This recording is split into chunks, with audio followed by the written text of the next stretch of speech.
Well guys, it's been a while and today if you have any kind of problem with your clients, starting from getting them all the way through keeping a good relationship with them, this is the right video for you. The first crucial point, and you maybe already heard that, is that if you're not seen as the expert in our field, there's no chance that we're going to have good relationships with our clients. Plus more other things that are going to be affected by our lack of expertise. And maybe we can close the deal. If you're really good, you can also get the first paycheck, but the problem is that throughout the entire process and throughout the entire project, we are not going to have the decision power and our work is going to suffer by that. What we actually want is to build expertise in just one field. Get out of your mind the idea that the more things you know, the more you will earn. Wrong, and why is that? If you specialize in just one field, you have to compete with way less people and clients have way less options for the service that you provide. And that puts you in the best spot for yourself because you can decide your price and you can do whatever you want throughout the course of the entire project, and that means more decision power. On the other side, if you try to do multiple things at once, you end up having too much competition and you're not going to have any decision and pricing power. So remember guys, specialize in one field, become the expert in that one field and get rid of everything. It might seem scary, but it's the best decision for you. Now let's say that you get in a call with a client.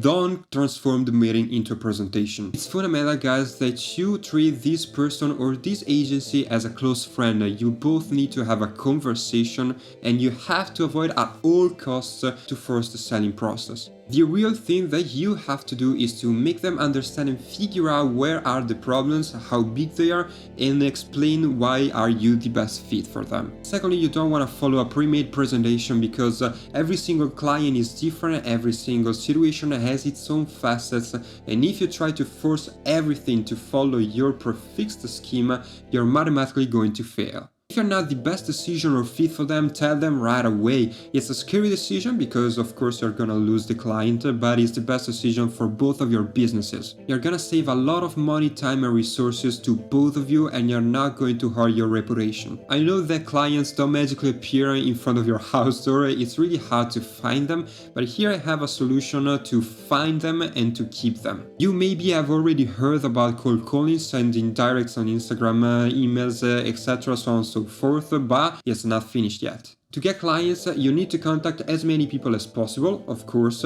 but you also need to give them a full attention if they show interest. And what I mean by that is not that you jump on a call and you say the usual things, but you need to figure out at first if they already knew that they have a problem in their business or if you made them discover that they have a problem in their business. At that point, in the first case, you jump on a call, you repeat your analysis, adding more details, you tell them how you work, why and how you think that they can improve in their business, but the crucial point in this stage is to go into the details. In the second case, be careful guys because the client is starting from a position where he doesn't really know that he has a problem. The good news is that if you are in the second scenario, it means that you sparkle interest into your clients and that means that there is willingness to improve and to find the problem. In this case, it is extremely important that you take everything slowly, that you're patient and that you treat again your client as a close friend. You need to empathize, and as Blair Evans said in his book Win Without Pitching Manifesto, you need to work on helping the client and not selling to them. Now that the client is super excited because he figured out and he found out that he has a problem in his business, don't get excited too because we are only half the way through the entire process. Let's say that this client disappears from the face of the earth, don't text him, don't send him emails. People need their time to process things, and the more important these things are, the more time people need. And in that time span, the client can actually come up with an idea, with a solution to the problem and come back to you and say, I figure out the solution for the problem, but you want to take and to keep the lead for this entire project. You don't want the client to decide for you. You are the expert and you know how to do things in the best way. Try as much as you can to keep your lead, to let you have freedom with your process and to do whatever you want in the project, of course, in the brand identity's boundaries. You don't want the client to decide for you and you definitely don't want to become a machine that executes things. And by the way, if you feel that you don't have freedom with your process, you can't make the decisions that you want in the creative aspect of the project,